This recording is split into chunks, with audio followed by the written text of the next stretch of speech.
Welcome back to Casual Bias Rugby. Rugby Championship kicking off next weekend. I'm crazy excited for it. I thought in this video, listen, let's do a little preview. Let's do some early predictions. We'll look at each of the team squads. What are the expectations? Who are the key players to look out for?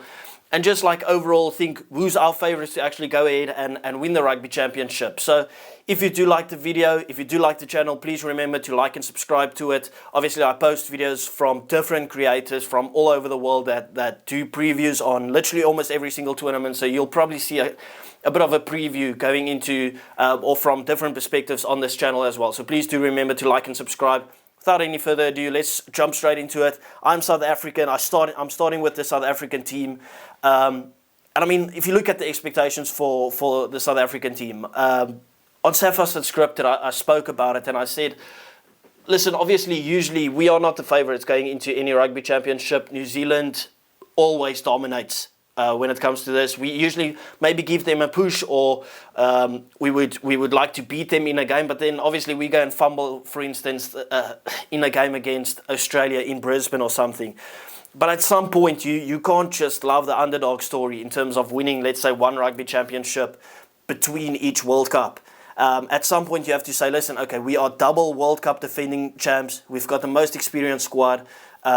We are the only team, or I'm not even sure about Argentina, but we are kind of the only team with the same coaching setup.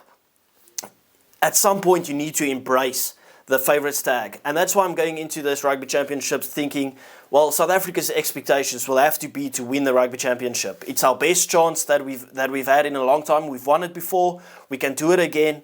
We are obviously usually the biggest threat to the All Blacks, but still it feels like they just always win the Rugby Championship, even if it's just on points difference. But I mean, if you're playing New Zealand twice at home, even though one is in Cape Town with a lot of New Zealand supporters, it's not like you're playing in New Zealand. You're playing 2 games at home.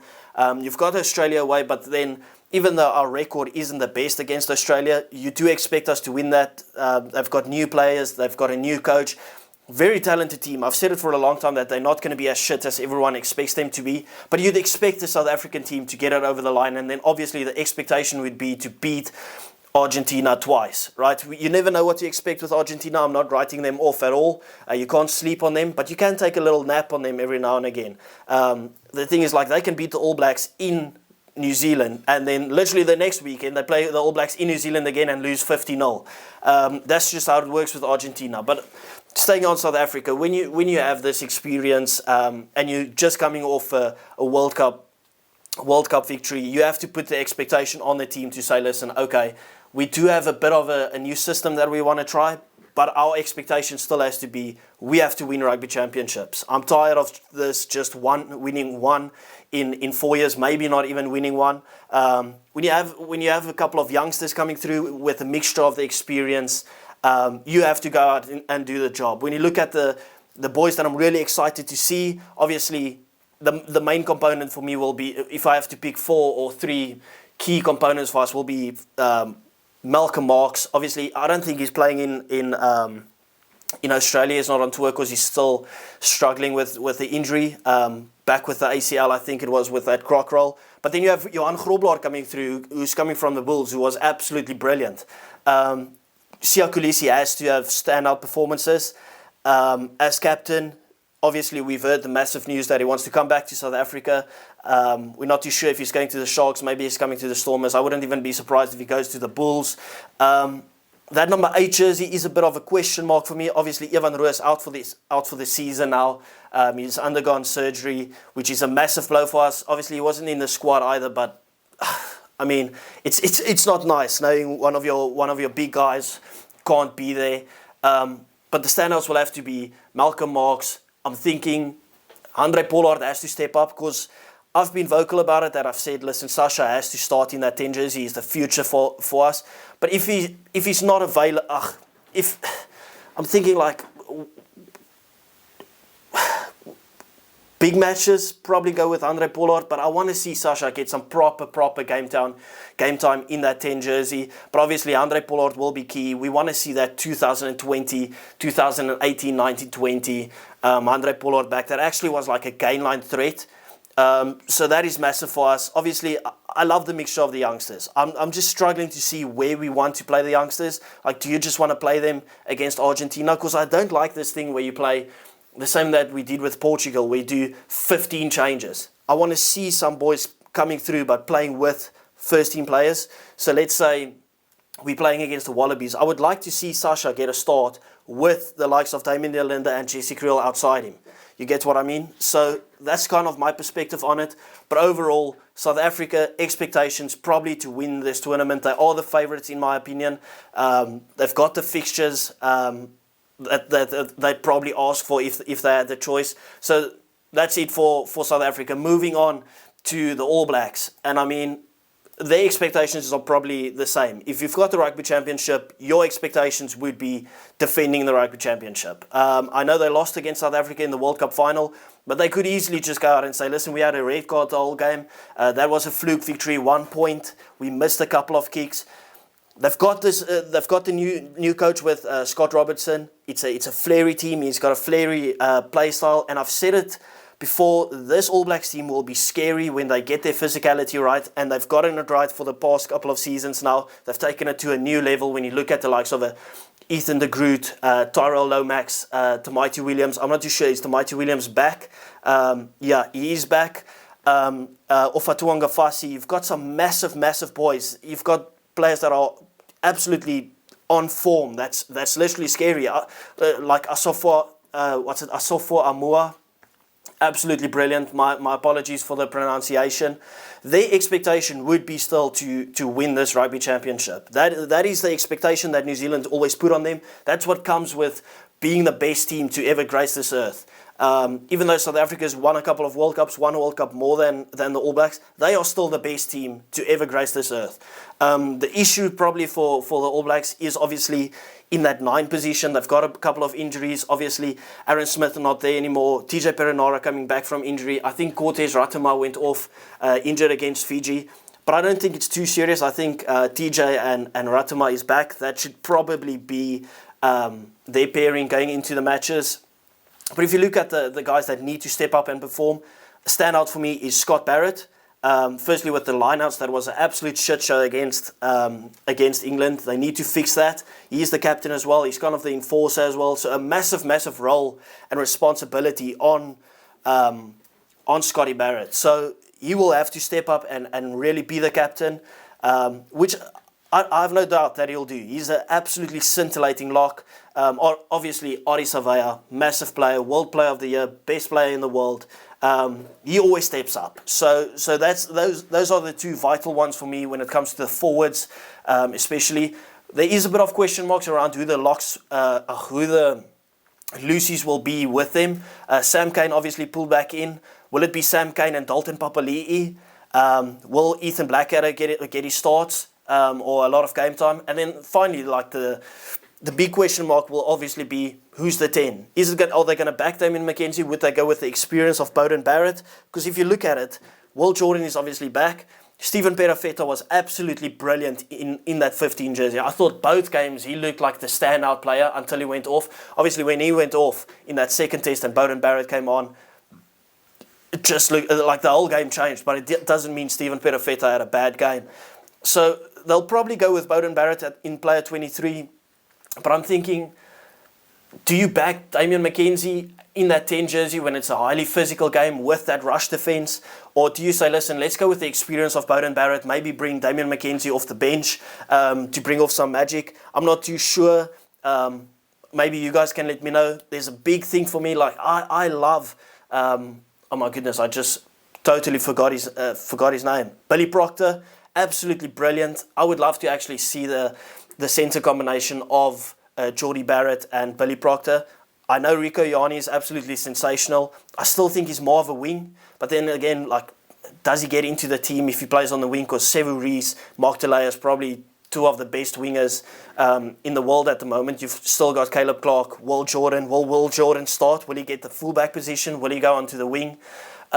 So I wouldn't say it's issues. It's good problems to have. The squad depth for this All Blacks team is absolutely insane. You can't go anywhere other than to say, listen, their expectations has to be to win the Rugby Championship. Now, I'm not putting the favourites tag on them, obviously, because they've lost to South Africa now twice in a row. They have to go away and beat South Africa in South Africa, so twice in a row in South Africa, which is no easy task. Obviously, they've done it before. They'll most likely do it again. Hopefully, from a South African perspective, they never do it again. But yeah, like the favourite tag for me is still on South Africa, but New Zealand has to go out and say, listen, our expectation is to win the Rugby Championship. That is the expectation that's been put on us every single year, and we'll just go and we'll do it again. Yeah, that's kind of it for me from New Zealand. If you have anything else to add, please don't hesitate. Come in the comment sections, correct me if I'm wrong about certain things. Tell me your opinion on what we could possibly see for this All Blacks team, and what is your expectation as a New Zealand supporter for them. Moving on, Wallabies.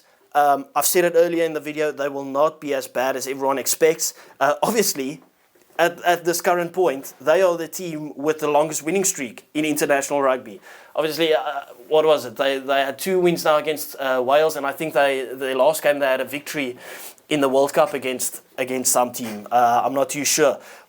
But that's actually just like scary to think about. But the Wallabies, Joe Schmidt has come in. That is probably the best signing they could have made. You saw the difference that Joe Schmidt made when he went from, when the All Blacks were without him, and then he came in. Like the All Blacks were probably at one of their lowest points in their history. And then Joe Schmidt comes in, totally rejuvenizes this All Blacks team. They spank South Africa at the Mount Smart. They win the Rugby Championship. They get to a World Cup final where they were not even close to being the favourites. That's just the thing with the All Blacks. You can never write them off. But a large part of it goes to Joe Schmidt. Like he was a great signing for the All Blacks, and now coming into Australia, we saw the beautiful stuff he did in Ireland as well. So he's proven, he's tested, he's tried and tested. This is a great signing. And the Wallabies, obviously, yeah, Wales weren't great, right? Wales aren't a good team at the moment. But let's not act like Wales played badly when they went to Australia. They had a point to prove. Everyone is writing Wales off at the moment. They knew our one opportunity to actually go and win is to play against, for instance, the Wallabies with a new coach after their shitty World Cup. But yet, there they are. The Wallabies goes and they beat Wales, and in my opinion the scorelines didn't necessarily reflect the game. I think the Wallabies could have put away Wales a lot easier, a lot quicker than they did, but in the end they got the victories, which is probably all that matters. And that what matters even more is the confidence that they pull from those victories. Now you've got to play South Africa in Australia twice. You're playing them in Brisbane. You know South Africa's record sucks there. You've got the confidence. You've got the new coach. Some of the players that everyone was calling for is back there. Marika Korobeti comes out of retirement of 5, 6, 7 months, whatever, comes back into the team. It's just an exciting team, an exciting brand of rugby. I mean, if you just look at some of the guys in the back line, you look at the likes of a Tate McDermott, who was brilliant with the Reds, Noah Lolosio, who's been scintillating. You look at Tom Wright, who's back in the team and playing some of his best rugby. Andrew Kellaway, absolutely brilliant as well. Corey Toole coming back in. I mean, it's a talented rugby side. And you look at their forwards, they should be doing the job when it comes to scrum time as well. Alan Alatua, Angus Bell. Oh my goodness, I've just... what's his name? I can't even find him. I keep forgetting names here. Taniela Tupou. I mean, that's big boys. They will do the job when it comes to physicality. So this Australian team, if they perform well in this rugby championship, this could be the rejuvenation that the Wallabies actually need. They've got the perfect players at the moment. They've got the perfect coach to take them forward. They've got the rugby championship fixtures as they kind of would have wanted it. So this is brilliant. If you look at the expectations that you put on this Wallabies team, it's definitely third spot. can't afford to lose against Argentina. Like that is non-negotiable. And then I wouldn't be surprised if they pull one over South Africa and push to pull two over South Africa and then really try and pull New Zealand tight. I don't expect them to beat New Zealand, either one of the two tests, but I wouldn't be surprised if they kept it in a 5 to 6 point ball game, pull one over South Africa in Brisbane and really push for the second one as well.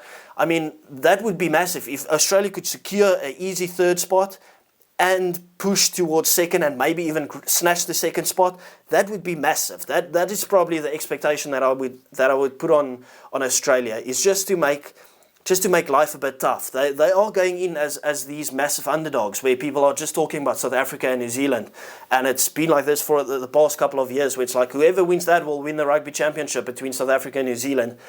But Australia could really make life tough for both of those teams at the moment. So that is the expectation that I put onto Australia. The big boys that has to stand out for me: Alan Alatua. Obviously, no Fraser McWright. That is a massive one for me. I thought if I had to make a combined rugby championship team, I would put in Tom Wright at the moment. Not Tom Wright, Fraser McWright. That's just how good he's been. So that is a massive loss. But Noah Lolosio, that is a player to watch. Alan Alatua, obviously. And then I don't even know. Probably like Tom Wright. That's just maybe what I'd go for. I'm not even too sure. I don't even know all the players here. But yeah, I'm actually excited for this Wallabies team, and I think as a Wallaby supporter or Australian rugby supporter, you should be excited for this Wallaby team as well. And then finally, we've got Argentina, and I'm not going to beat around the bush. Obviously, I don't know too much about this Argentinian team. They kind of play all over the place. If you look at their standout players, obviously, you look at Crema, you look at Pablo Matera, you look at Santi Carreras, the likes of those boys, the usual ones. What are their expectations? I mean, not lose every single game. You never know what you get from this Argentinian team. In their head, they'll probably say, listen, if we can sneak a win against Australia, we'll push for both against Australia and then see if we can pull over one against South Africa or New Zealand. That would be successful getting into that third spot. It's just the issue with them is being so inconsistent. Like, you don't know what to expect. I mentioned it previously, like, what was it?